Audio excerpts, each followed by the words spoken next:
Hello, everybody. This is Joy from the Department of Libraries. Lara, would you like to introduce yourself as well? Sure, and this is Lara also from the Department of Libraries, colleague of Joy.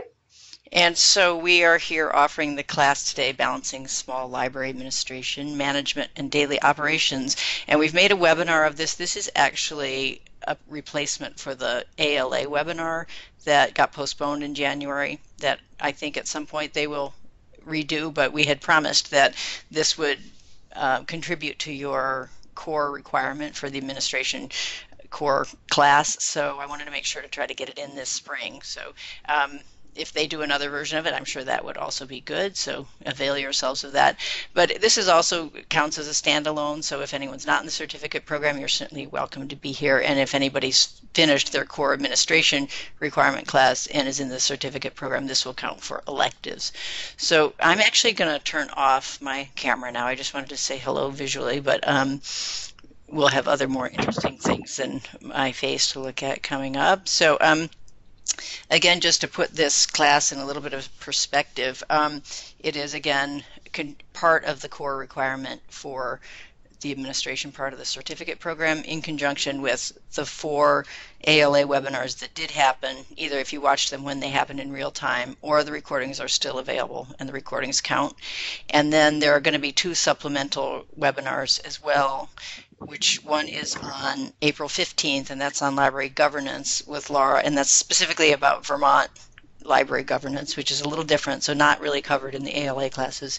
And then on May 6th, Gary Deziel is going to be back with us to talk about finance and budgets, also in Vermont libraries. So those 2 parts were already scheduled, even if there had been all 5 of the ALA webinars, because we felt that as much content as those covered, they didn't really have a Vermont specific slant to them, so we wanted to make sure that there was at least some Vermont specific material in the core class. So I also wanted to say before we go too far, this is a little bit of an experiment. It seems to be working okay technologically, but we have not actually done this long of a class before. We've done several 1-hour webinars via Skype and shared slides and stuff like that, but please be patient with us if this gets weird, because we're going to switch back and forth from talking, and we may not be quite as slick as like the Web Junction presenters on doing that. So be patient and do use the chat room, please, if something is not working. And it'd be great if everyone would mute themselves now. If there'll be a couple times when we might try to have an actual conversation. I'm not sure if it'll work, but I think we might be able to. Even with this many people, but also anytime use the chat room. And since there are 2 of us presenting, whoever's not talking can keep an eye on it. And so if you have questions, comments, or especially if something's going wrong and like suddenly you can't hear one of us or something like that, that would be great. Let me just check my notes here to make sure I've covered everything. Okay, so basically I'm going to move on to the next slide, which is a kind of brief agenda of the next couple of hours. It's a little bit of a, projected. I'm not sure if we'll say, do this exactly, but the idea of this is that it's going to be about these different topics: management, daily operations, and administration, but a lot of it's really going to be in the context of balancing those out. So the challenge of being a staff, a director of a small library where you might be a solo librarian, or not, I have a very small staff and the other people might be part-time. You might be part-time as the director. So basically having this fairly large quantity of responsibilities and how to balance them is kind of the key. So we're not going to do deep dives into the specific topics as much as we're going to say, these are the things you should be doing, and these are some ideas about how to get it all done within just, the 25 hours you might work or even less. With that, I think we're ready to get into the material. And we're going to start talking about administration. Great. So I'm going to kick it off here. This is Lara. Those of you who could see the slides, you'll see Joy is famous for putting pictures of her puppy in the PowerPoint. And you see here picture of my two cats. They're brother and sister. The black one on the left is Nebula, and the gray one on the right is Nimbus. And they're snuggling and playing well together, like folks in administration need to be able to play well together. So on this slide, you see there are 4 different topics here in terms of administration that I'm going to briefly cover with Joy. The first one is policies. So a big part of the administration of a library has to do with policies. And ultimately, it's really the trustee's job to make sure these policies are written and created and enforced. But the director is the one who implements them for the trustees. And so the trustees and the library director need to work together as a team to determine what policies are needed, which ones need to be revised, etc. And so it's an important part of the administrative work to figure out what time you have available to regularly review the policies to make sure that that's actually being followed in your library and being implemented, and to see if there are any new policies that need to be created, any new situations that come up in your library or in the library world that you think you should have policies for. And these policies cover everything from who could be a patron to collection development to gift acceptance policies, as the email I sent out this week from Gary Dysel covered, to personnel policies. So these policies are definitely a good part of the administrative duties of a library director that they have to figure out time for. In addition to that, it's looking at job descriptions occasionally, making sure that those job descriptions cover what your staff and what you actually do, and also making sure that they get updated or new ones are created when you develop new staff positions. And the real important part about job descriptions is to try to make them reflect as much as possible what these different positions are doing, but also they protect your staff and you as a boss. So when it comes time to do reviews, you want to be able to review yourself and your staff based on the job description, but also it helps protect you as a boss to make sure that, if for some reason in the future one of your staff members stops doing their particular job, you need to be able to give them a review or check in with them about, this is the job we hired you to do, this is what you're doing, how do we reconcile those two? The job descriptions also help others, like your funders and the town administration, understand the complexity of the job. And Joy, I just lost view of the slides. I'm not sure where they went. I don't know if you gave me the role here, but I'll just keep talking and hopefully you'll be able to get the slides to come back up. Now we are, good. So the job descriptions also help funders and town administration and trustees understand the complexity of the jobs that you and your staff are doing, so that people can have a really good idea of what it takes to run the building and to run the complexity of loveliness that is our public libraries. And it also it sets the library up for the future so that people can continue to, so if a staff member needs to leave due to health reason or they have to move or any of those sort of things, it makes it easier for you as a director to replace staff in the future, so that you're not scrambling if someone has to leave all of a sudden. You've already got the job description ready to be able to hire the next person and to post a job description. So, so those are all the different reasons why job descriptions can be really, really important. And the next thing we were going to talk about was records and reports. And Joy, I'm not sure how well you're doing at getting the slides to come back up. Can you hear me talking? I can. Okay. Yep. So I was trying to reload them so you can see that. I'm wondering if now it's like doing the right. It's doing the same thing over and over again. So let me see if I can find the slides in my email. So I'm trying to share them from there again. Sorry, people. I was afraid something like this would happen. I think what happened was I bet that I didn't have it in slideshow mode, maybe, because it worked when on the first slide, but then it didn't. But we were doing that before, weren't we? Yeah, I'm not really sure what happened. Okay, this is so frustrating. Okay, talk amongst yourselves in the chat room. Okay, manage content. Oh, there we go. Maybe manage content. Other presenters.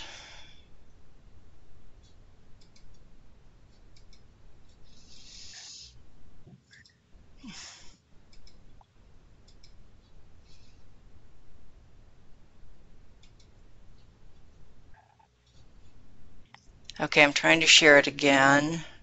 There you go. I can see it now. Okay, now tell me, does this change it though? Do you see the agenda? Yep. Do Yep. you see the cats? I do. Do you see the Yep. dogs?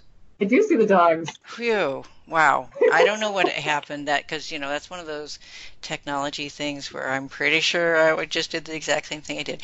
But all is well because you saw the cats, now you can see the dogs. The dogs make me peaceful. So I'm now going to say just going to talk a little bit about statistics and reports. So main thing about this is it's super important to do these things, and it's also really important part of the balance issue. We'll talk more later about time management, but be sure that you're doing these things regularly, because if you put them off and don't do them at least every month, it's going to be a lot of work when you do get around to doing them, and then you have to like set aside a bunch of time to do it. Whereas if you just build it into your schedule so you're doing it very regularly, then you will it'll just be part of your routine and you'll stay on top of it.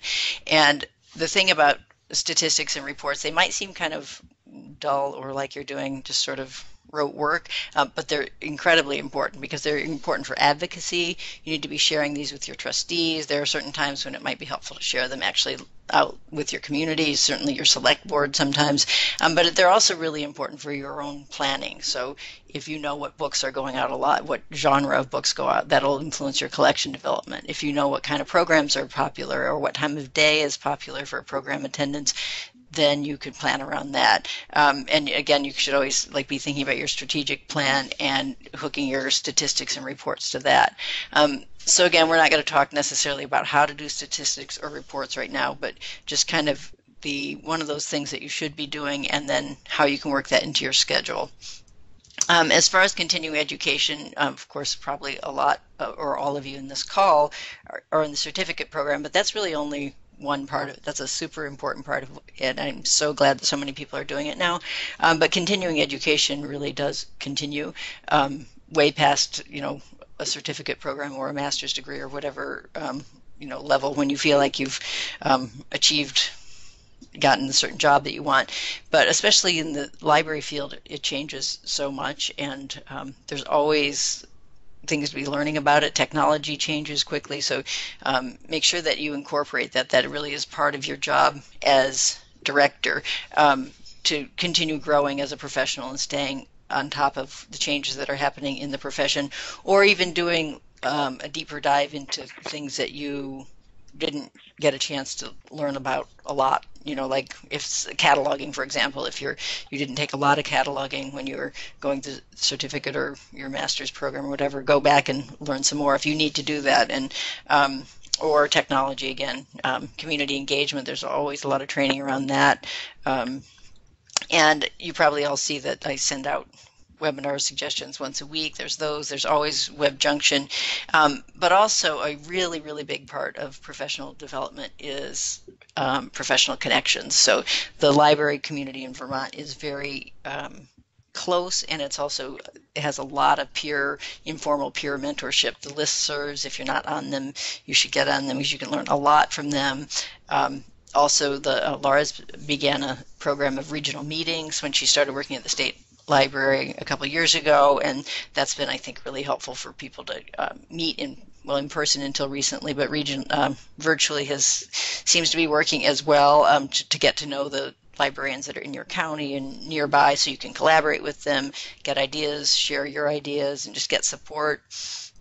A lot of times these kind of small library jobs can be somewhat isolating because you don't have a big staff, you don't have necessarily peers, colleagues to bounce ideas off. So those kind of the listserv and the regional meetings are really, really important for that. And also the Vermont Library Association is a sort of a larger platform where you can get to know other librarians.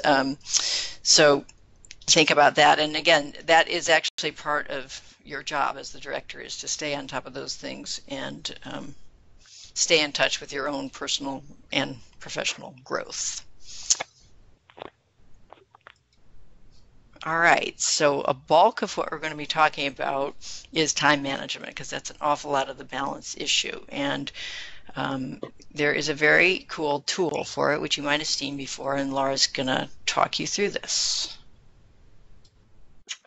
Yeah, so I'm anticipating that most of you have in your library this book that, if you can see The 7 Habits of Highly Effective People by Stephen Covey. And he talks in this book about these 4 quadrants of time management and the importance of these 4 things. And I am sort of the pot calling the kettle black with this. I am guilty, as I'm guessing most of us are, of not making time for what Covey would call the most important quadrant, which is quadrant 2, which is the upper right-hand quadrant. But to go through the quadrants, first we have the upper left-hand quadrant, which are the things that are urgent, but are not necessarily important. Sorry, the top quadrant is things that are urgent and important. So these are things like crises or problems that come up or projects that have definite short deadlines that, they're definitely things that are fires that need to be put out. They're definitely important and they're definitely urgent. And sometimes that can really take over your time if you don't really work hard to make sure that you manage those properly. The third quadrant is the things that are urgent, but they're not necessarily important. And those are things that, interruptions that come up, sometimes some meetings that come up, sometimes some popular activities. But these are all things that Covey would call things that you need to avoid, that they're busy work and they're interruptions. And then quadrant 4, which is the bottom right-hand corner, are the things that are not urgent and not important. So these are some busy work, sometimes time wasters, things that people do to help decompress and to help with their stress. And Covey would say that these are things that you should limit. So if we go to the next slide, you'll see that Covey really talks about how the first quadrant are things that are important and urgent are things that you need to work on managing. The things that are urgent but not important are the things that you should avoid. The things that are neither important nor urgent are things you should limit. And where you as the library director should be spending most of your time is quadrant 2. The things that aren't urgent but that are really, really important. And if you can figure out how to work your time around so that you spend as much time as possible in quadrant 2, you will be focused on things that are connected to your values, to the mission of your organization, the relationship building sort of things, the long-term goals. And you will be able to say no to things that you really should be able to delegate and manage and avoid. So Covey's whole thing is, if you want to be an effective leader, if you want to be good at time management, you really need to schedule time for your priorities on a regular basis.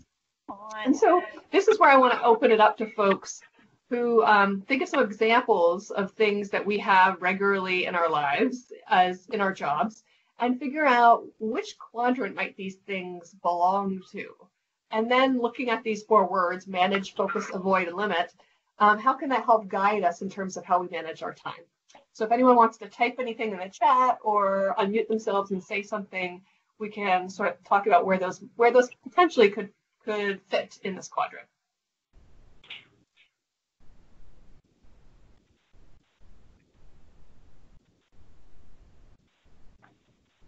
Everyone's being quiet, which is okay.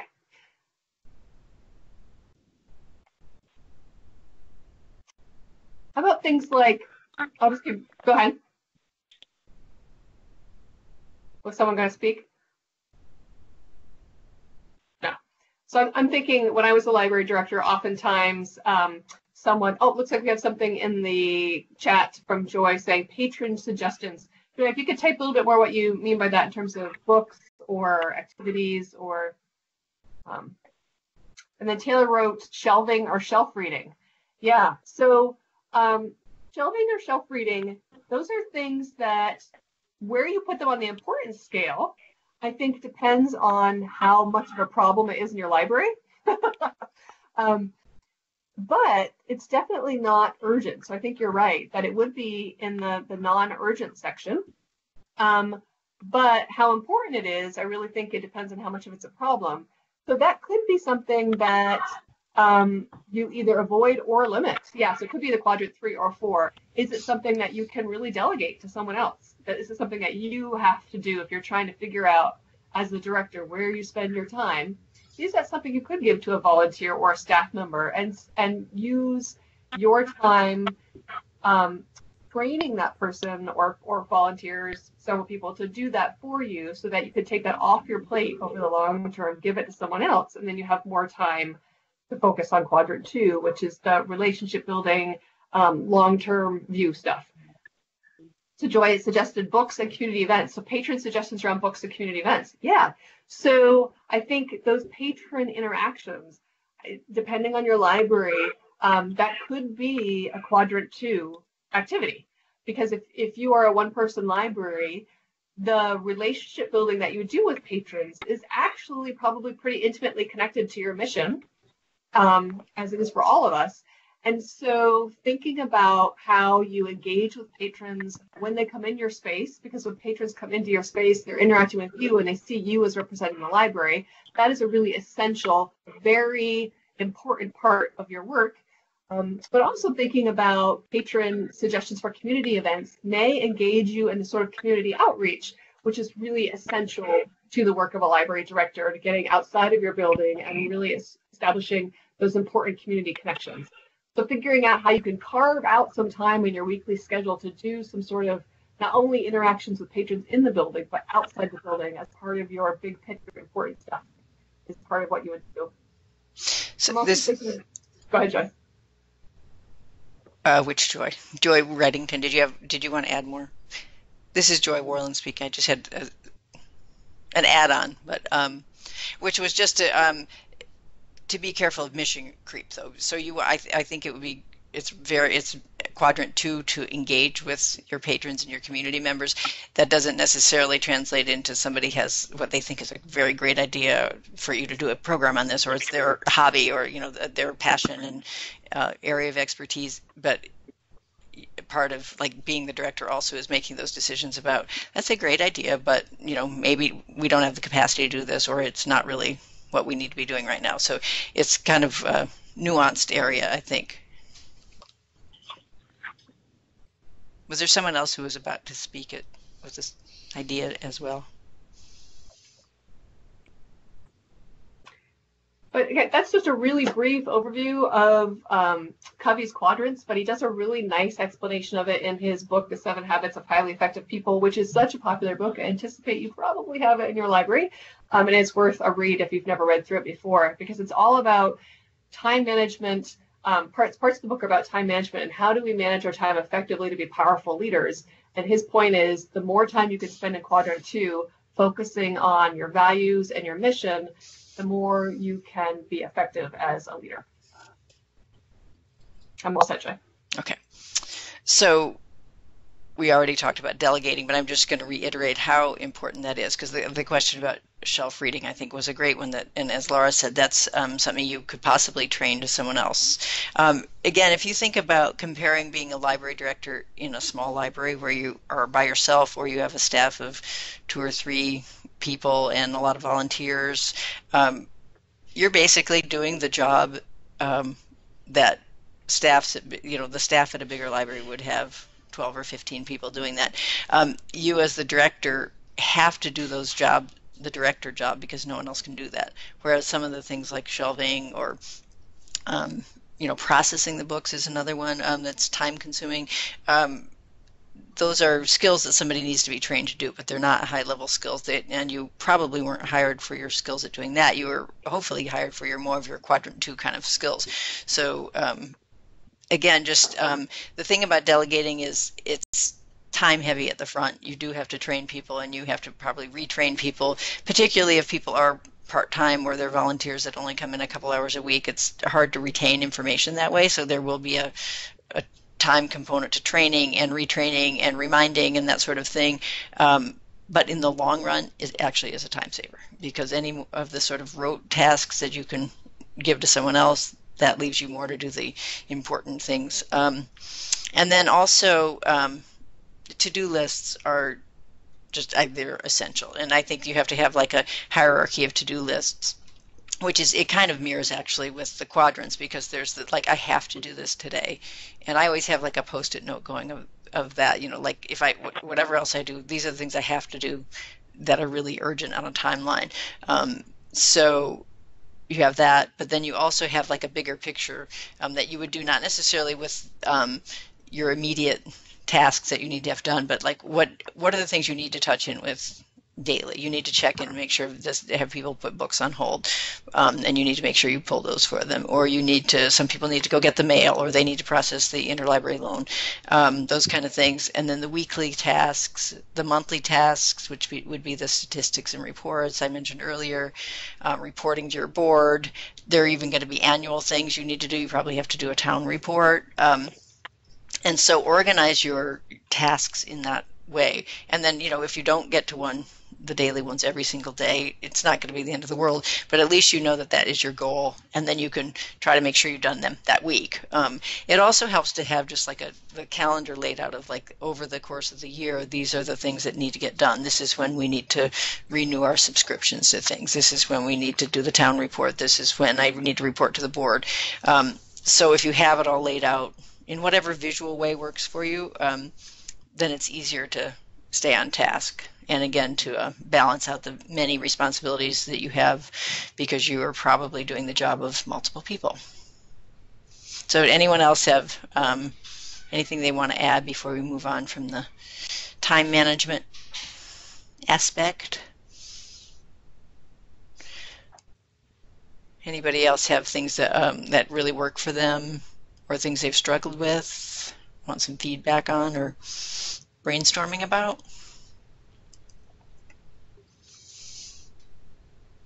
All right, well, if you think of something later, any more tips on creating an annual calendar? Yes, I think, there actually have been a few templates for that floating around the listserv, actually. I'll make a note to see if I can find that or find one somewhere else and send it with the handouts. But I think one way to start on that, if you were creating your own, would be to just write down a list of all your different responsibilities, which are going to be a lot of them, but go from small to big and then just mark those off, and also keeping the timeline of when things are due. Like if you're a member of a consortium or something like that, you'd want to make sure that those are on there. Again, put your town report when your town report is due. If you are get your periodicals through a subscription series, when does that come due? Because that's all important for budgeting as well. Lara, are there things you want to add to that? Because I think I've heard you talk about this topic. Yeah, a yearly calendar is something I talk with trustees about a lot, and if you're a director, it might be worth creating that yearly calendar with your trustees or seeing if they have one, because what I tell trustees as they look at all the stuff they have to get done and might feel overwhelmed by it is to plug in the things that they know have specific deadlines into that part of their calendar, and then also plug it in several months in advance, so that not only do you have the deadline of when the budget is due on a certain month, but 2 or 3 months ahead of that, or even 5 or 6 months ahead of that, you have tasks associated with that budget well in advance, so that you're actually scheduling out tasks well in advance of when they need to be done, so that you have a lot of wiggle room.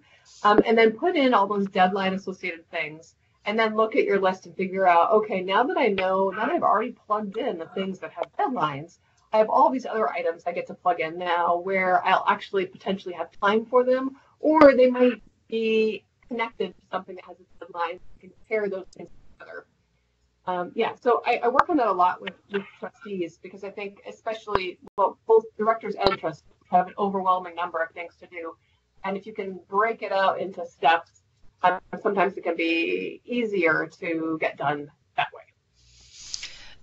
So there's a comment in the chat that I just want to address because it's a super important one. I find the constant retraining more work than it's worth, and I'd rather just do the tasks myself. And there was somebody agreed on that, which is I definitely have felt that a million times. But my suggestion on that would be try to find a different volunteer. I mean, if it's a staff person and they're not doing their job right, that's another issue. But if it's a volunteer, is there something else that volunteer can do?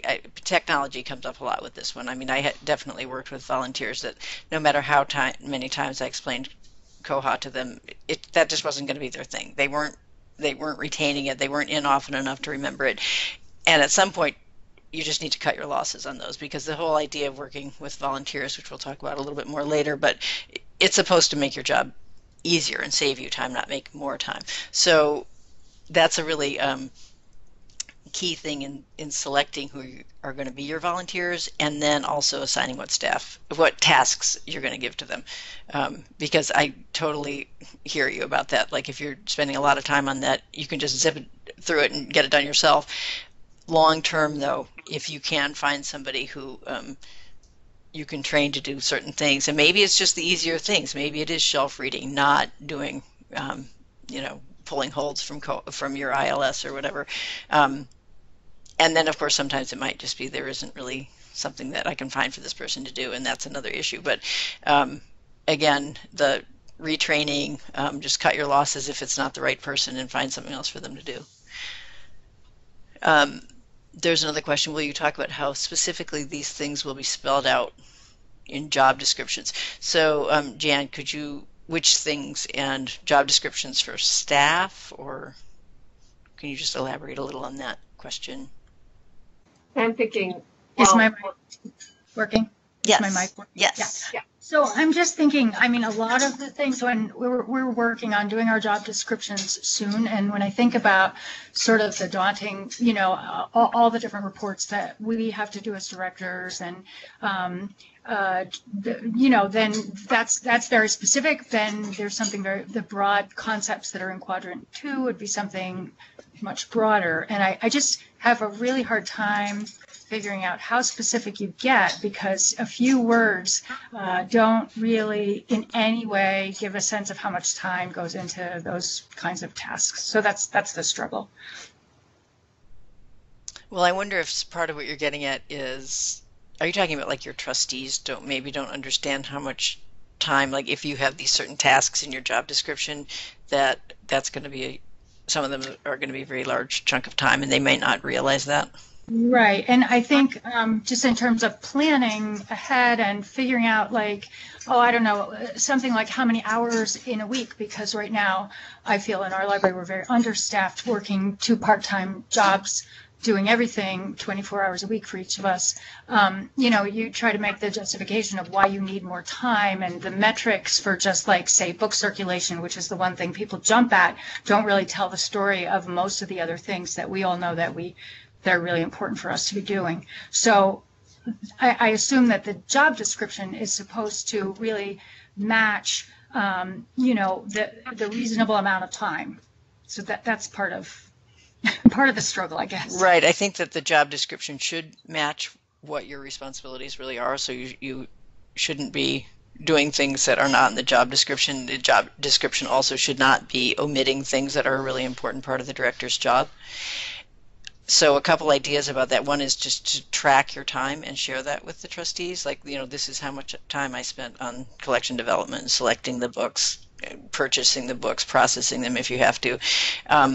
The other thing is that particularly when there's part-time staff, sometimes you're going to have to prioritize some things you just won't be able to do. Like, you're going to see things happening at larger libraries that you aspire to do, or you're going to have a passion that you would love to try at your library. And then it's similar to time management and picking your priorities with that. There are certain things you have to do. You have to get materials circulating, because that's just such a huge patron forward part of it. But at the same time, you might have to give up some other things. So again, it's a balancing act there with how much are you able to do? How much programming do you want? I mean, that's a very time-consuming thing, but it's really important, and it's also really rewarding, and it really does tremendous community engagement.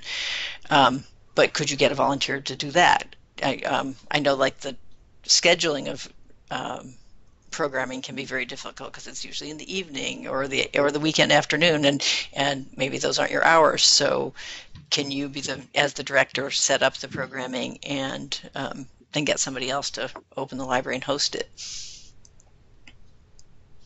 So I'm reading the chat again, Lara, if you want to jump in, or anybody. This is Lara. Yeah, I think what we're pointing out here with job descriptions and the idea there's always more to do than we have time for. And I think that is a real challenge, helping the trustees understand that. I've seen some job descriptions where for each category there's a percentage, so that it's laid out with the trustees. Okay, the trustees expect you to spend a certain percentage of your time doing each type of task or each category of tasks. And so that can help with the prioritization. For instance, if outreach is supposed to be 25% of your job, and you've got some examples of what that means, and you're looking at the hours that you're spending, and you're not spending 25% doing any of those sort of outreach activities, that's a great thing to bring up with your trustees and go, okay, so you guys have made this a pretty large percentage of my job, and yet I don't seem to have time for it. So how can you work with me, trustees, as a team to figure out what things you're asking me to do that might not be on my plate, or the library might not be able to accomplish because you wanted me to do a significant amount of outreach? So I think it's a conversation. It's definitely a teamwork. Hopefully, you can work with your trustees on making it a team decision to look at those 4 quadrants, figure out what sorts of things fit in each quadrant, and then give sufficient weight to the things that need to have that weight. And as your trustees continue to generate ideas with you of things they'd like you to do, to have just real heart-to-heart conversations with them about, if I would love to be able to do this for you. In order to do that, I need to drop some of these other things. Let's work together to figure out which of these other things are not going to be able to be done at the same level as I've been doing them if we get someone else to do it, and you guys need to be okay with that, or the library just doesn't offer anymore, and really just to figure that out and have those honest conversations. Believe me, I feel your pain in this, because these were the types of really challenging conversations I had to have with my trustees when I was a director. Yeah, I did as well, and I think my experience is that even if they're well-meaning, sometimes trustees don't really understand. They especially if you're good at your job and the library is running along really well and more people are coming in, your circulation is up, that's because you're doing a good job, but it's sort of hidden. It can be. So again, the communication with them about what it really entails to be operating at the level that they're happy the library's working at, operating at, and then how much time it takes. And sometimes this can lead to an increase in hours. I mean, I definitely know that has happened when somebody will realize, oh, so we really can't do all this and at the level we're doing it and do the other things we want to do. Like, maybe you should work more than 24 hours a week, or I mean, that's doesn't always happen, but it can be an advocacy piece in there too. So I'm just reading Melissa's. Yes, the additional hours beyond the open hours. I think that that was in my notes somewhere to make sure I addressed that. So Melissa's saying that it's very helpful to be paid for some hours when the library isn't open. I think that is enormous. You can just knock out so much work, and when the patrons are there and when your volunteers are there, really a big part of your job right then is to be present for them and to be interactive with them as much as they need it. There's no way that you can do really focused constant work that requires focused concentration and be present in that way. So if you don't have time to do that, apart from that, it's going to be really hard to get that work done. Yeah, and so Wendy mentions keeping track of hours now during this strange time. Yeah, I think it'll be really interesting, I think, to see how this plays out and what things people have ended up doing during this time, and it ties back into that these are things that you could be doing when the library wasn't open, and if you're doing them really well now, there's a learning piece right there that when you have concentrated time away from your daily tasks, you can really get a lot of stuff done. So I think actually at this point, so we don't run out of time, we're going to need to move on. We're just going to talk we're kind of already talking a little bit about this, but managing staff and just sort of the nuances between paid staff, full-time staff versus part-time, and then when volunteers act as essentially staff. So Laura, you want to go ahead talking about the paid staff? Sure. So the big thing with me with paid staff is the importance of trust building. And this works both up and down the chain. It's both with the staff, your staff that you're paying, but also with the folks who employ you. So that could be other town administration folks if you're part of a municipal library. It could be your trustees, both municipal and incorporated folks. And so it's really, there's another book written by the Coveys. Stephen Covey's son, who's also called Stephen Covey, has a book out called The Speed of Trust, I think is what it's called. It's a really good examination and a very well-written book that talks about the power of trust to make things, to grease the wheels, so to speak, to make things work better. And so with me, with managing staff, I think it revolves around getting to know your folks that work for you as people, as well as workers, so that you know what their strengths and challenges are.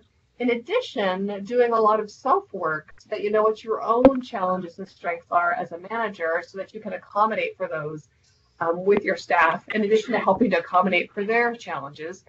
But really to work to figure out what motivates your staff as a worker and as a person, and how can you tap into that? And then what rewards do they find helpful? And really making sure that you match up the rewards you give them with the rewards that actually work for them, which is what's tapped into that idea of the love languages. I don't know if you guys have heard of that book, but there's also a Love Languages at Work book, which talks about how you can really show your appreciation for your staff in a way that they feel it as appreciation. Because that concept talks about how, you know, the way that you show you appreciate what people are doing sometimes can be mismatched with how they hear it, and so they don't actually feel appreciated, even though you're doing your best to show that you appreciate them. So looking at those sort of things too. What motivates people, knowing your own issues, knowing your folks' issues, really working, spending some of your quadrant 2 time to build trust with the folks that you're paying, so that you can trust that they're doing the work, and they can trust you as a manager, having their best interest at heart and the best interest of the library at heart. And then also going back to those clear job descriptions and having regular performance reviews with your staff and regular check-ins so that you guys can address issues quickly and in a timely way. So I'm just going to speak a little more about volunteers. We already talked about some of this, but I think especially in the small libraries where the staff might only be one person or one person and a couple of part-time people.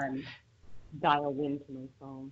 Does somebody have their mic on, I think? Sorry to interrupt myself, but I just heard somebody else's voice.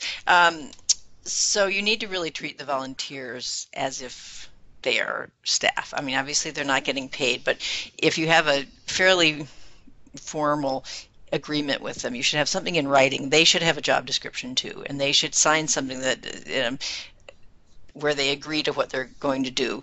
It may even be like, you know, you're only going to be here 2 hours a week, but these are the tasks you're going to do. So it doesn't have to be like, you know, a long involved contract, but you do have to have that conversation, and that's an essential part of the training of them. And something that you can do, again, we talked about this before, but figure out what they're good at. And, you know, people don't want to volunteer at something that is just way beyond their skill. They may want to learn something, and within reason that you totally like push them to learn a little bit, but it's also not your job to be in charge of their personal growth. If like, oh, I'm retired now, I've always wanted to learn about computers. Well, this is, you know, volunteering at the library is not necessarily the place for that, although, you know, hopefully they will learn things at the same time because that makes it interesting. But basically, if you can just treat them, you know, have something in writing with them, have an actual sit-down training with them, and then I always found that I had some sort of super volunteers, and I know I hear about this from other people too. They can be your, you know, you could train the trainer kind of thing. You know, they can help you with sort of managing the other volunteers. You don't always have to be the one to do the reminding and the retraining. If you have a volunteer who is pretty good at the tasks you're asking the volunteers to do, have them help out the other volunteers. They may even be part of the same peer group, and it might be easier in some ways for them to learn from each other. So that's a way that it will also save time for you. And then also just to briefly mention on the rewarding them and the finding something that would acknowledge your appreciation for them in a way that is that works for them. Maybe not going to be the same for everybody, but that's really important because remember again that they aren't getting paid, but a recognition event or a breakfast or a gift certificate or something like that can be really important and make them feel like an important regular part of the library community. So there's a lot that could be said about working with volunteers, and but basically our theme of this part of it is like how to make free up more time for yourself. So those are some thoughts on that.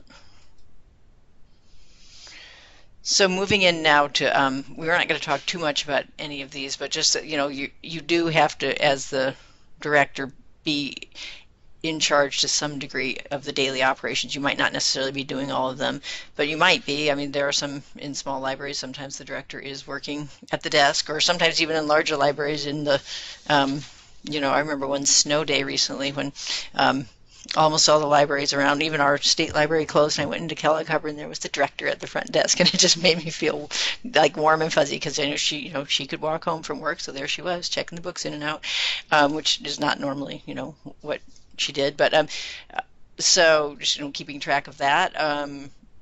Also, as we talked about before, just staying in touch. If there's a volunteer or a part-time staff person at the desk, you do have to have one ear to them if they might need your help. I used to often overhear things being said at the front desk that were like, "Oh, wait, that's not quite right." Like, "Oh no, we don't have those downloadable books." So you have to sort of be. It reminds me a little bit of being a parent of small children, actually, where you're doing one thing, but you also are really alert about other things.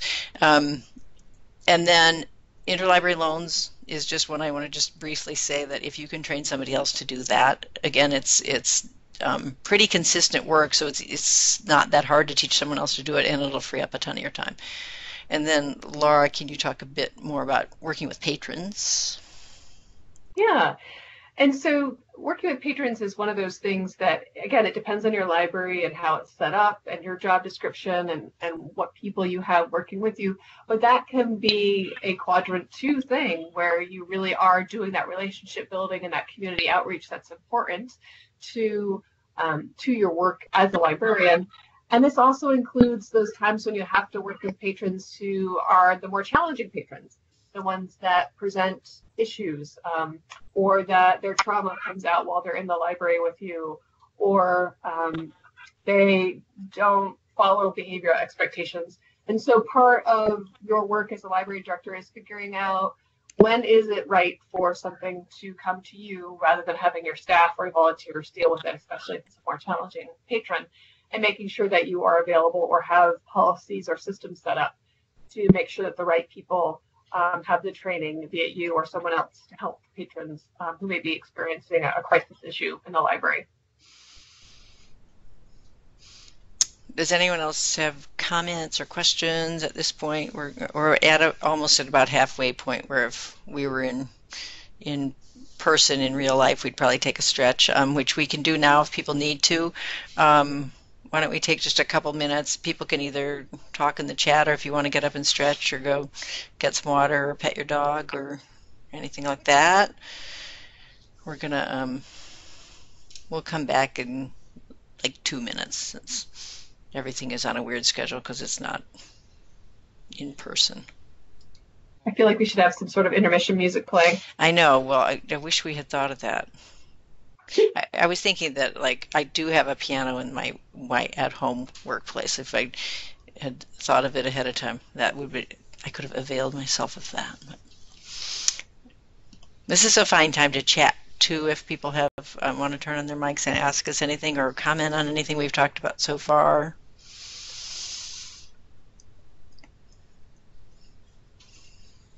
I highly encourage everyone to at least stand up and stretch, which I'm going to do. That's a very good idea.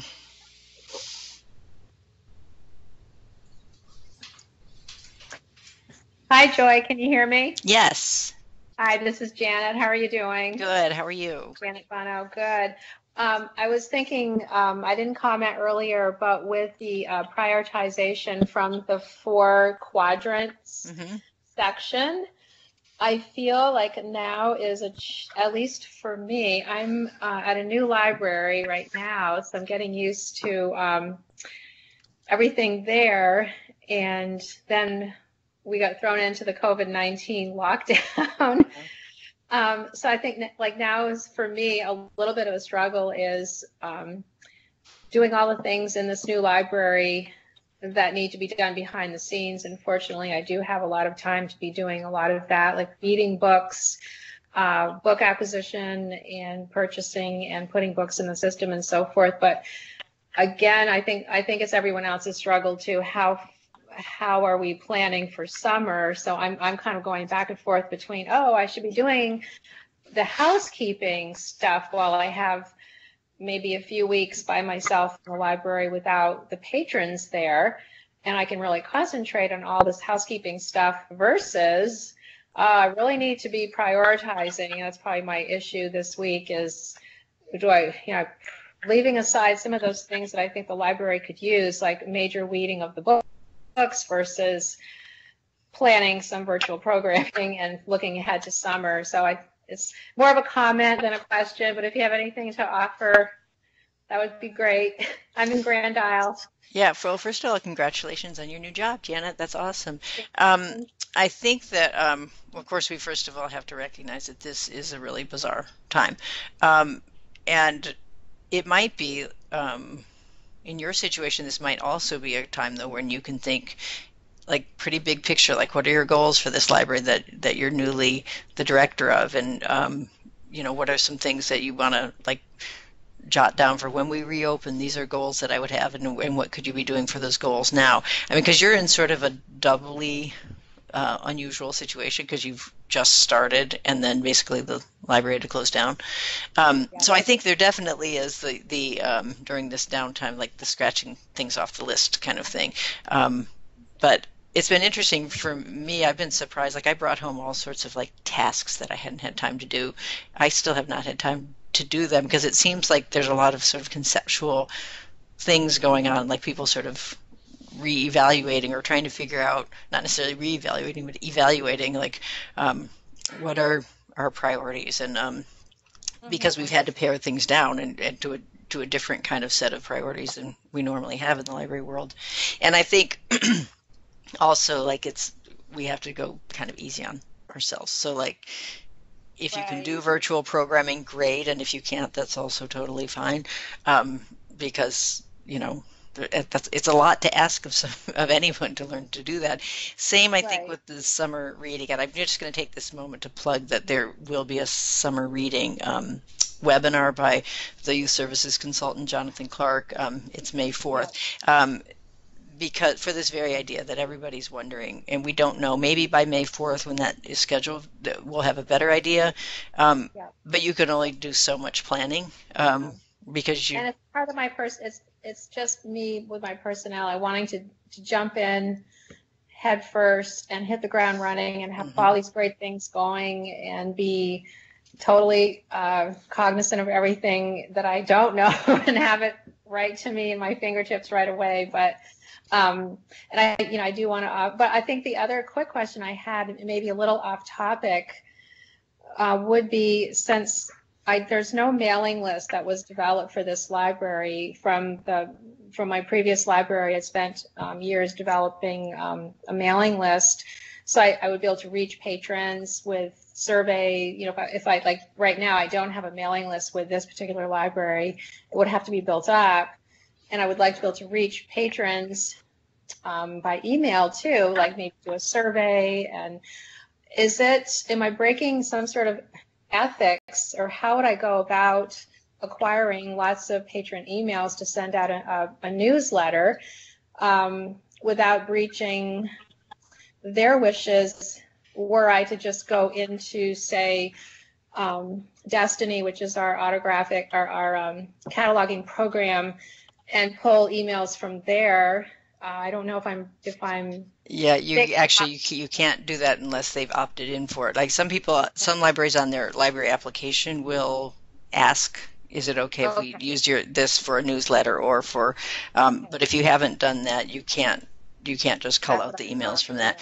I don't know how many patrons you're talking about, but because it does sound like you'd need to, if you're going to do it electronically, start from scratch to some degree, unless Right. there's some sort of, that might be one of those things you have time to do right now. And it would definitely be one of those things that's very time intensive at the beginning, but super useful. So, Yes. and Yeah. yeah, there's always the Okay. issue of volunteers and patron privacy, but if you can get them to trained on that and to sign off to agree to um, be commit to patron privacy, that might be something you could get Yeah. people to some help on. I mean, I know that for me, like in a small town that I didn't live in, it was very helpful to have volunteers sometimes take a look at that, because there were people that had moved away, or there were people sometimes that were Right. deceased, and I didn't know them, so I didn't know that. I But don't know. I don't live in the same town, so um, I was. So, yeah, I feel a little bit thrown into a clothing dryer, and I'm spinning around. you're I not was the just first trying. person I've heard use Yeah, that metaphor in yes, the and last few weeks. I'm So, just yeah. trying to get to know the community and get to know people and remembering names, and then all of a sudden we're closed. So. Mhm. But yeah, thank you very much. I kind of figured that that would be the issue with email, with a Mhm. newsletter. So I may just generate interest possibly through our website and Facebook and just ask people to contact, if they're interested in being part of a mailing list, they could contact me via the library. You could And have them sign up, like if you had a link on the website, even a yes, Google Doc or something. And Michelle yep, is suggesting constant contact. Yeah, that's a popular. yep, Um, right. Thank you. yeah, and Okay, thank somebody you. suggested putting an ad in the Islander introducing yourself and explaining that you're putting something together. Yeah, that's a good Okay, idea. That'd be a fun thing to do anyway, warm, fuzzy kind of thing. That yeah, would be an easy uh, like online thing. You could, wouldn't be actually a program, but you could do ex- like a FaceTime, and it's Janet. I'm your the new director, and just a few minutes.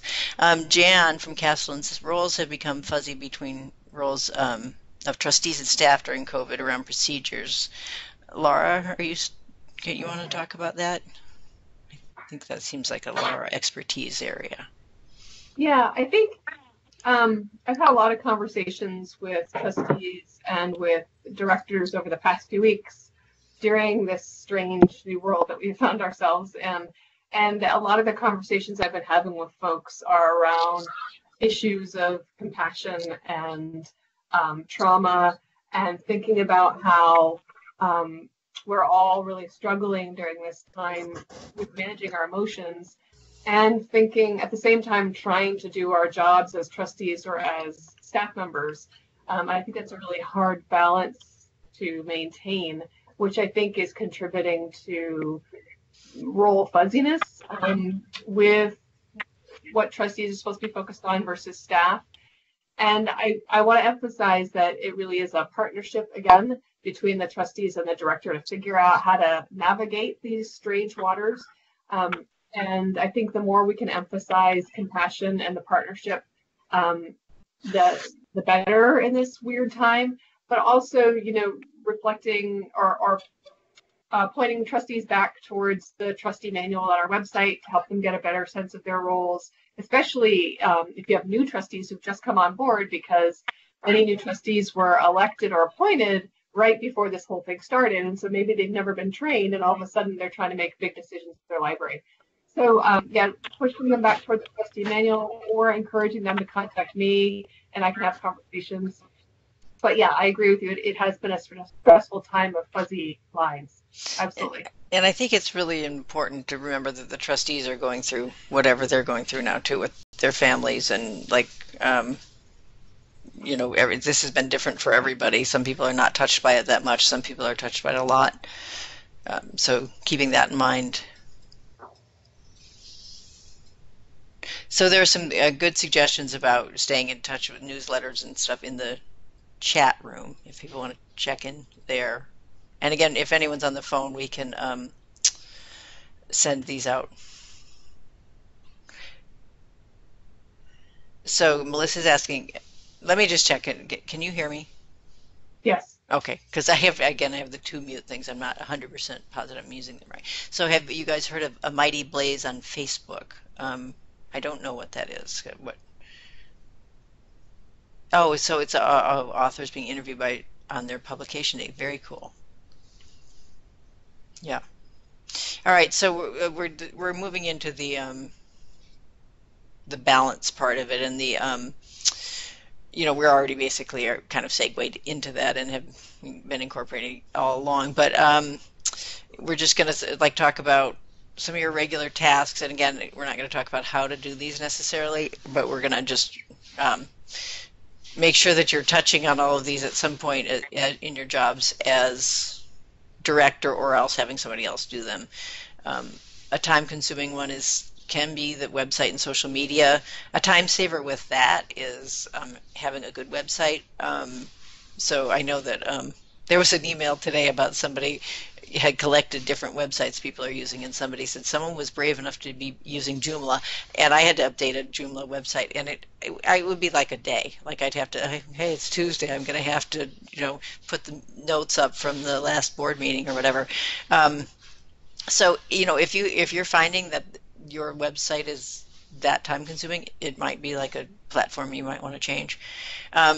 The programming, again, you can delegate some of that. I think you want, as the director, would want to sort of have the oversight over that, to be the big picture person on that, like what the mission of your library is, what things you might want to focus on when something is a cool idea but not right for you. You would also want to have an eye on the selection of the materials, but you don't necessarily need to be doing processing or cataloging. Does anyone have things to add on that?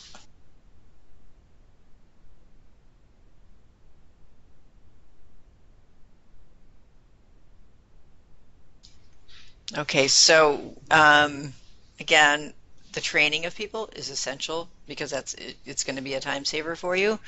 Delegating, super important. The schedule and the communication with board. Again, we have some examples of job descriptions. This is a time actually some people right now some libraries are looking over their things like their job descriptions and their policies and figuring out if they need updating. They probably do. Most libraries, those things do need updating or at least revisiting. Now is a time where there might be time to do it.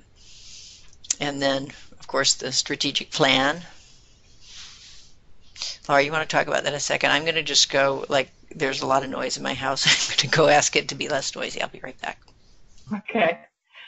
So, so we've been talking about many of these suggestions throughout the training today, but we wanted to put them all on one slide to really help folks focus on the balancing act that we're all forced to try our best to do throughout all of this, because we do have a lot on our plate, as we've talked about today over the last hour.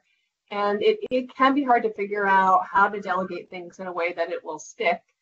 Who makes the most sense to give this item to in a way that they'll be able to continue to do it, knowing that when you delegate things, just being really honest with the trustees and with yourself that it might be done differently than how you would do it, or maybe not up to the same standard as how you would do it, but you have to kind of be okay with that, because if you don't delegate, then you won't be leaving yourself any time to focus on those quadrant 2 things, which, if you're going to be a mission, value-driven, effective leader, you really, as the director, need to be focused on those things and need to be able to let go of some of the other tasks that other people really could do, even knowing that they won't do them the same standard that you might do them at. Also, the idea of having a daily, weekly, and monthly schedule is really important. And Stephen Covey in his book talks about really focusing on your schedule for the week and thinking, okay, when are you going to schedule in time deliberately throughout your week to do some of those quadrant 2 tasks, and blocking them out as you would meetings, and having that be sacred time that you really try to devote to that, unless a real valid emergency comes up that you have to deal with, like overflowing, and that's something you have to deal with. But also making sure that you schedule in time to communicate with your board, because that is really important to make sure that you do that regularly. They are your bosses as a director, but also you need to figure out, how do they want to be communicated with as a board, and asking them that question, having those real conversations with them around that, and making sure that you stick to that. If it's a meeting you put on your calendar for every Wednesday at 8 a.m., you write them an email, or however it works for you. Again, looking back at your job description frequently as you try to figure out where you're spending your time to make sure that you're spending it appropriately. And then going back to this last goal on this slide, focusing on that strategic plan is really important. If your library doesn't have a strategic plan, we're in a perfect time right now to try to, if you can give yourself some headspace to think about it, and if your trustees can give any headspace to think about it, and granted, you might not be able to at this time, and that's fine. But if you happen to be wired like me and you have some headspace to think strategically, now is a good time to be thinking about that. What sort of strategic plan should we have? What have I heard from the community that they want? And does that make sense for our library to do? And then focusing, or if you already have a strategic plan, taking that out and looking at that and figuring out how you can align percentages of your time to the goals or the priorities laid out in that plan. Yeah, this is Joy. I'm back now from trying to quiet down my teenagers. So I just wanted to say one thing that reiterate something Lara said, that that scheduling in the time is so huge. I don't always remember to do it, but when I do, I'm just I'm not gonna sort of get scattered by I got to just quick send off this email or whatever, or talk to somebody right now. It can be no, right now I'm doing this for an hour, and it's amazing how much you can get done when you do that, but writing it down, and then also it communicates to other people that you're busy doing that as well. I also think this is kind of an aside, but just the strategic plan, thinking about which parts of it right now are really going well. I mean, the digital expansion that a lot of libraries are doing right now, that fits in so well with a lot of strategic plans, and there's obviously some things in your plan that you can't address at all right now because your buildings aren't open and you're not working with patrons. But it'll be really interesting, I think, to see which things come out of this that have been prioritized now, that we want to keep prioritizing on, or that we realize that we've improved on, or that we're better at going ahead once things get back to normal-ish. So, we're another cute picture of the cats. Is that not amazing what they're doing with their tails? So we've already sort of incorporated your ideas, but I mean, we can just kind of go into, I think now, more of a discussion or continue discussion as we're doing. Do people have either suggestions about things they've done that have worked well with the time management and the balancing of your different responsibilities? And I'm thinking it's probably most useful for the future if we focus on during times when your library is open, because this is it's just such an unusual time. Even saying that, Joy, I think Karen put in a good plug here in the chat saying that we need to add pandemic management to our job descriptions now. What I find interesting about that is if you think about the bigger picture, emergency management planning is actually part of the work that the library director should be doing with their trustees. So if you didn't have a continuity of operation plan before, they're called co-op plans or COOP plans. We have some examples of those on our website, in addition to some questions to consider when creating a COOP plan. I suggest you take a couple minutes to look at those on our website, because that sort of planning, emergency planning about how the library is going to continue to operate in an emergency is really something that we as a department are slowly working towards getting trainings on. And I have lots of resources on that sort of thing, but that really is a high level management duty that should be part of your work with your trustees. So you're right, Karen, it actually should be part of your job description, absolutely. Well, and I think that's a perfect example of one of those things that's easy to push off because you think it's probably not going to happen, or it's not as immediate until it suddenly is, until Irene happens or a pandemic happens, and then suddenly you realize, oh, right, I should have prioritized this. And again, one of those things that if you put in time up front, it's going to go so much easier. But it's also not, I don't know, it's maybe not as fun, or it's easy to just kind of hope it never happens, and so I don't think any of us will be complacent after this, though, that's for sure. Are there any things that people just feel like they just don't have time to do, but they know they should be doing? And I don't mean doing it at you're not doing it as much as you, but is there any category of thing oh, I really wish I had time to do some project or do something that your community has asked you to do that you wish you could do?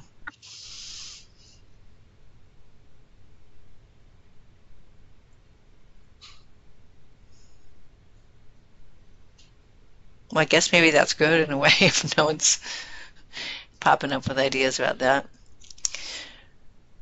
I think that my next slide is some book titles. Yes. So Lara had already suggested the Stephen Covey books, which are excellent. And then these are a few that are specifically about basically what we are talking about today. You know, how to manage the many things that you're trying to do when your staff is just you or hardly anybody. I know that our Department of Libraries has the top two. I didn't get around to checking for the third one. I'm not sure if it's there or not, but it's available other places. I think these are all in paperback. But yeah, you can borrow at least two of the three from our collection. So those are, those are written by people who've given an awful lot of time to basically what we've been discussing today. Then I'm going to, I actually did not have time to pull these together, but I'm going to pull these together and email them to you, and then I will also add a template for an annual calendar and job descriptions on there that might be helpful. And again, like the job descriptions are, that's going to be slightly different in different libraries, just because it depends on how many other people are in your staff and how many hours the library director works. But I think I'll collect some of different size libraries so that you can sort of map with one that's somewhat similar to yours. And then lastly, we can still keep chatting if you want, but I did also want people to go to the evaluation. That's the project outcome, the usual sort of very short evaluation, but those do help us a lot with planning future ones and also just tracking our participation. So it's a short online 5 or 6 questions. Does anyone have any other questions, thoughts? Laura, you want to add anything? There are a couple of requests coming through on the conversation, Joy, that you might want to, things for you to include when you email stuff out. Okay. Just so yeah. Folks are typing stuff in the chat. Yeah, Joy will look through that and send those along too. Mm-hmm. I think people are also talking about overdues and finding times to do overdues, and I definitely hear you on that. Figuring out a system for overdues, I think, will take a lot of time. And so I think part of that will be looking at your policies around that, figuring out how you want to work overdues in. Is that something, if your volunteers sign a confidentiality agreement, if they can do some of that work for you, if you can trust them to do that. Figuring out, do you only connect with folks on overdues if people are waiting for the hold rather than every time something's overdue? Just sort of think through all of that process. I think it's an important thing because also, it's important to think about if something's overdue and it's still in patrons' hands, that's not necessarily a bad thing, unless someone else is waiting for it. And then you want to, figure out how do you work in a phone call or an email or a piece of mail to those folks to let them know kindly, hey, there's someone else in line. Can you please bring that back so your neighbor can take it out, that sort of thing. So just sort of thinking through the relationship part of overdues too, I think is an important part, in addition to the time management and balancing out things. Yeah, I found that I was fairly relaxed about overdues up until the point where someone had a hold on it, and then I'm not necessarily recommending this, but I would use that as the it's fine that you kept it out a couple extra weeks while otherwise it was just going to be sitting on our shelf, but now somebody from one of your neighbors or whatever, another town person is waiting for it. Although the flaw of that, of course, is that you never know for sure if a book might have gone out if it were available and on the shelf or maybe even on display. But I agree that it's really hard to fit that in, and because it can be very time consuming. A lot of the it does help if you can get your ILS to do at least the first step of it, because also like the reminders that you can do in the ILS of like your book is due. Like people can opt in to get a reminder that their book is due. I know as a patron, I find that really helpful. Like, oh, that's right, my book is due. So there's a question here: is there a list of statistical reports due annually to the state? So of course there's the annual report that is due. I don't know. It seems to switch around when it's due from, but sometime winter, I think, or late fall. So that one's due every year. It's not actually required at this point, but it sure is helpful and enormously important. And then it depends on your subscriptions to some of the other things. There's RB Digital. If you are involved in that, there's a timeline for that. And Lara, do you know if any of these are written down in one document, like somewhere where? I think I've got some of them written down somewhere, but we can collect that and send that out to folks too. Yeah. Some of the other things you want to think about are like a lot of the statistics that you're required to send to us are connected to whether or not you get any of our grants. So if, for instance, if you get the summer reading grant, there's a statistical deadline for that. If you get the courier grant, or if you're part of the courier system, there's some deadlines for that and statistics and that sort of thing. So yeah, or if statistics are due at the end of the summer for the passes that we send out to you, the state parks and the historic sites passes. So there, yeah, that list of deadlines, I think I've got written down somewhere because I do get that occasionally. And Joy, it may actually be in the packet of stuff that I gave you to send to you. Yeah, I think it is actually. I will look for it, and if I find it already created, I'll send it along with the handouts for this. So Jan's asking about emergency management. Lara, you want to talk about that? And who should be drafting it? That's interesting. Yeah, I think we as a department are still working on the guidance that we give around emergency planning and emergency management. My first instinct is to say it's a team effort between the director and the trustees, because the director and the trustees board work as partners on all sorts of management, policy, procedure issues. And so, the trustees are more on the policy side, the director's more on the procedure side. But when it comes time to emergency management, that really is something that you should have general emergency management policies and procedures in your policies and procedures manual. But if you don't have any of that, that is something that you should work on together to make decisions around what's best for your community and best for your library and what's possible with your staff. So the types, it really just depends on emergency preparation is a huge topic because it's everything from how you work with people experiencing a mental health crisis in your library to whether or not you shut down if you lose power, to what happens with something like Hurricane Irene comes through your town. All of those different tropical storm Irene, all those different things are things for you to talk with your trustees about over time, and to develop a policy around all those things. I mean, I was talking to some trustees in a regional meeting recently where they were talking about part of what they're doing is creating a list of all their passwords of their phone trees and everything.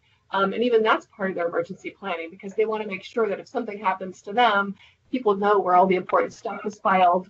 They know where all the passwords are. And they know the phone numbers for all of the people connected with the library in the town. So yeah, all of these things together. And like I said, we're just starting to pull together all these documents to share. Yeah, it's a big thing. And if that's something you're really interested in, you want to get more information on, I invite you to email me.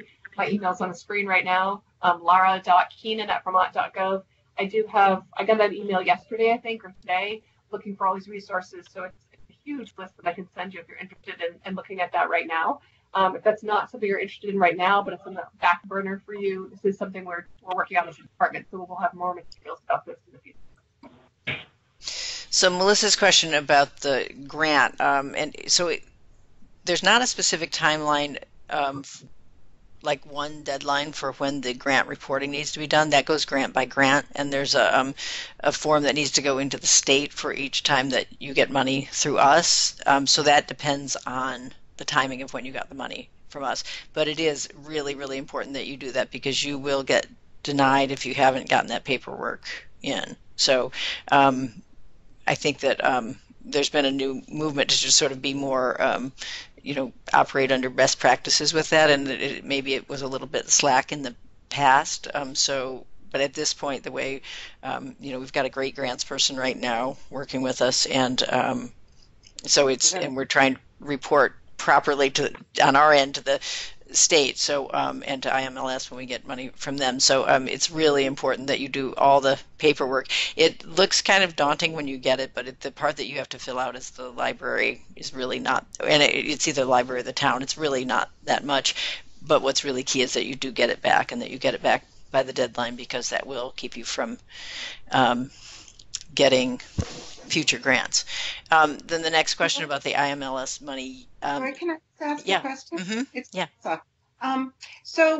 But this paperwork, I'll get something from you guys, and I'll report on, the summer reading program or the career grant or whatever, and I send that to you. But this information that they said I had not submitted, I have never seen any incoming about that specific reporting. I don't know what that is. Does it come? I'm guessing it's is it the Does subrecipient? it come from the state? Does it come from VTLIB? It comes when you get your grant, so it's part of the paperwork that goes out with your grant. I think, Joy, part of the challenge here is that we need to get more specific about which specific grant we're talking about. Because as Sue put in there, it could be the sub-recipient report that wasn't done, and where that goes depends on the library. So I think, folks, if you're having some confusion around which grant paperwork is due, it's important to connect with our grant person, who what's her name again, Joy? She's relatively new. Susan Whitney. Yeah, she's who I heard from, but. Yeah, I mean, my guess, when this has happened to people before, it has been the sub-recipient form that people just maybe didn't know they had to do. But it does actually, when you get the letter saying you've received this grant, that goes out. That there's information about that in there. So I don't. But another thing is, and correct me if I'm wrong on this, Lara, but sometimes the town has to do that, and if so, it may be a miscommunication sometimes between the library and the town. That's correct, Joy, and I think that emphasizes once again one of the challenges of being a library director is the importance of working hard to maintain those relationships with town folks, because they may receive something in the mail, and if they haven't been given a heads up, sometimes multiple heads up, they may just recycle it and not do what they need to do, and then that negatively impacts the library. So yeah, it's definitely a challenge. It looks like our boss, Jeanette, has put Susan Whitney's email address in the chat form, so folks can reach out to Susan and try to connect with her to get this clarified. But you may, as a library director, part of your job may be trying to massage the relationship between stuff that's coming from the state and the person at your town is going to get it, and making sure that stuff gets done, which can be absolutely a challenge. And again, I speak from experience in understanding the challenge that can be imposed. And yeah, I'm not sure, looks like Melissa's asking for incorporated libraries. I'm not sure of the process of where those sub-recipient reports go for incorporated libraries. So that's a good question for Susan Whitney as well, Melissa, if you want to connect with her and ask her where that sub-recipient report would have gone. Yep.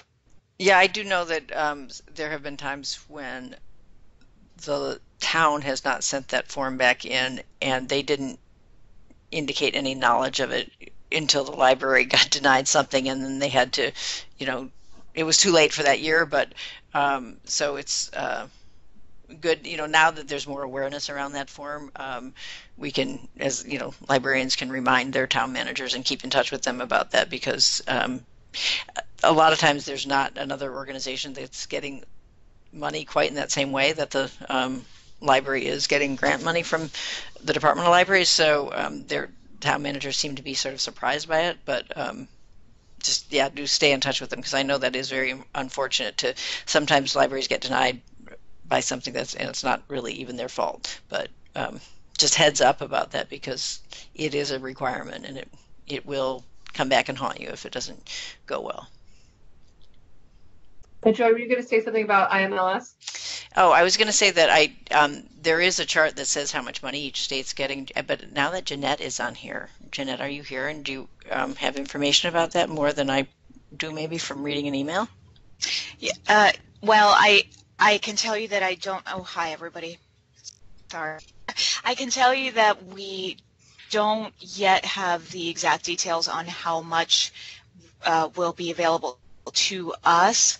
The grant is very specific as to what the sort of the target should be for the money, and includes things like SNAP and digital connection.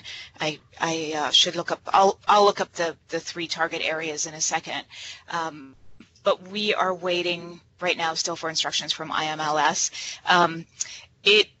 It's unfortunately not as much as it looks when you see the announcements first, just because we're a small state with a very small population. But we'll let everybody know as soon as we find out and as soon as we have instructions. And I'll post some information up there right now.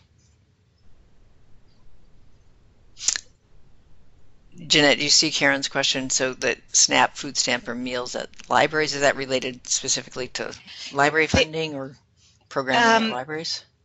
There are no details about that yet. The feds just established 3 focus areas, and SNAP is interestingly one of them. Workforce development is the other. So yeah, Karen, I don't know anything about the details yet, but stay tuned. So just going back to the grant reporting, Debbie has a good point there that so their town had filed an extension, and the Department of Libraries didn't know about that, and then they were able to clear it up. Hopefully that story ended well, but that is just a good reminder to, if you get denied, do look into it, because I know that this happened when we were doing the ARSO grants. I don't know if that's the one you're talking about, Debbie, but with some libraries where it there was some discrepancy between like whether that had been filled out. There was at least one library where it was a mistake, and it seemed like it hadn't been filled out. And so, definitely worth getting in touch with Susan Whitney and asking for an explanation, and then talking to your town, and there might be it might be that it could be cleared up. So okay, so Jeanette's put the 3 priorities. But I think what I find fascinating about this conversation and sort of the weeds that we're going into with these questions is that it really, again, helps point out the challenges that we all face with balancing all of this stuff, right? Because it seems like part of our job as directors is following up on paperwork, which seems like doesn't really seem like a quadrant 2 thing. But if you look at it, in some ways it isn't a quadrant 2 thing. In some ways it's an urgent and also very important thing. So it's more of a quadrant 4. But the relationship building that goes into being able to smoothly work through paperwork and to connect with your town, all of this really will go more smoothly. The paperwork and the figuring out where the mistakes have been made will go more smoothly if you've been able to put time into the relationship building to sort of grease the wheel, so to speak. So I just sort of say all that because I'm sort of looking at this from the big picture. It seems like the challenges that we're facing and the amount of time that can go into this sort of stuff can have a silver lining, especially if you look at it from the relationship building lens. So I'm just going to talk about Erica's question about whether VTLIB could do a survey. That's going to be one of those things that I think is going to be different in different towns. I'm not sure how useful it would be to have. First of all, I'm not sure that that's a VTLIB thing to do. If it's done statewide, that might be more of a VLA thing. But I also think that the most useful answers are going to be specific to the people that live in each of your towns, because it's going to be different, I think, in every one. And it would be interesting, if individual libraries did it, to collect that information and analyze that. But I'm not sure, Erica, are you asking could we actually do the survey or just create like a template for libraries to use themselves?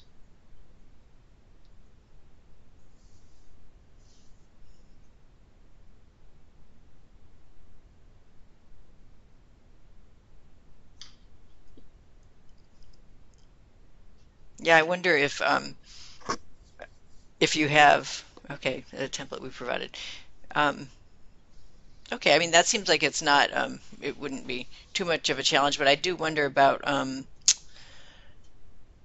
if you have an existing survey that you could tweak, just because a lot of the questions are, um, similar to what you're asking anyway. But sure, we can look into that. I'll look back at your notes, Erica, for details.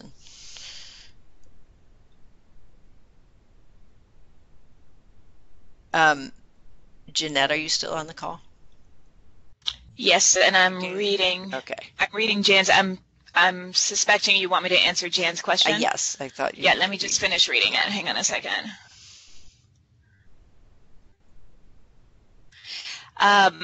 Jan, I don't know why ACCD doesn't include libraries as an essential sector, and AOA, the administrative branch that we're under, is aware of how sort of the ambiguity is affecting libraries, and sort of the we can't really provide guidance on how to move on and how to follow the orders, be it curbside, be it closing down altogether. Again, it's because everything is so localized and everybody has different resources and different capabilities, it's really difficult to make any kind of, or to give guidance and make any predictions as to how it's going to ramp up again. Yeah, and ACCD is pretty much like everybody in the state is kind of writing the playbook as it comes, just because none of us have seen anything like this before. So yeah, unfortunately, I don't have a better answer for you, Jan, and everybody else. And I think it's worth adding that there's ambiguity nationally as well. I mean, I keep thinking that ALA is going to come out with something, some definitive advice for us. They can't really do it either, because again, it's like a complete unknown, and every place is a little bit different. Yeah, and I just want to add, we've had questions about the date of May 15th being sort of the new end date for the stay home order. That doesn't mean that on May 16th we all throw our doors open and we're back to business again. I've had a few questions around that. If you've heard the governor's press conference today, he was really referring to it as sort of a quarter turn, reopening again, where we kind of inch our way forward and decide, how does social distancing work moving forward, and how do we apply that to public spaces like libraries. So again, I think we have to stay flexible and just kind of see what happens toward the end of this month. The numbers are really hopeful. Dr. Levine thinks that we've plateaued on new infections, but we just have to see what a reopening will look like. What you can't assume is that on May 16th we're back to normal again. So that's just for clarification on some questions that have been floating out there. Thank you. I just wanted to make it clear that we totally support and want to comply with all of the governor's directives, and we had basically just put in place, using lots and lots of resources, a plan to do the curbside delivery, and we did it for I think 3 days before the stay home, stay safe order came out, and so then we suspended that. But that's the kind of thing that I'm hoping when we do the quarter turn, that maybe we as libraries can also step back in turns like that as well, but maybe with a little bit more clarity from the higher up people that know more than the little local towns might. Well, and I think that's where, and I completely understand, Jan, and it's been sort of this, okay, hurry up and close everything down, and then we kind of adjust again depending on what happens, so we kind of tweak things. And I think right now the big people are probably just marginally ahead in knowledge of the rest of us. And I think that's kind of the difficulty, is that nobody really knows how to deal with that. But I hear you on hopefully having more guidance in terms of what could a curbside service look like when we do start opening again gradually.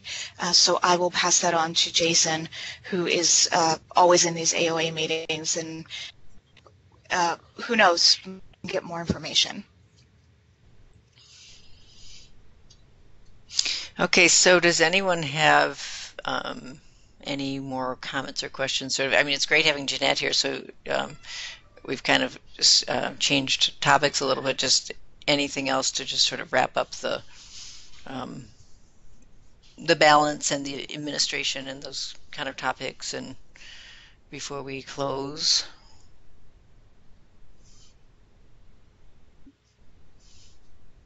And we really appreciate folks being here with us today and giving these big picture topics some of their headspace during a time of challenge.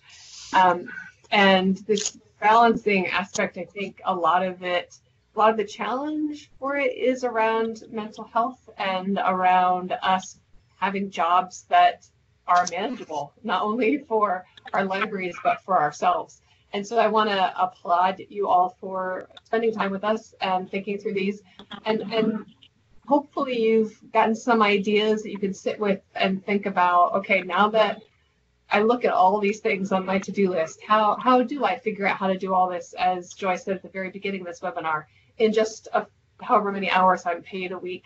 And how do I have real conversations with my trustees around prioritizing, so that you can have a healthy job that is able to be done in the number of hours that you're paid for, and you can work as a team with your trustees to figure out how to effectively and efficiently delegate items to volunteers or other staff, so that you can have time put aside for doing those quadrant 2 items that really do have bigger impacts over the long term. So thanks for taking some time out of your wild schedule to ponder this with us. I think I'm going to wrap up by saying that I also thank you for doing this, and I know thank you everybody who's doing all the CE that you're doing these days. It's so enheartening to see that, and especially to take time to do a longer class like this.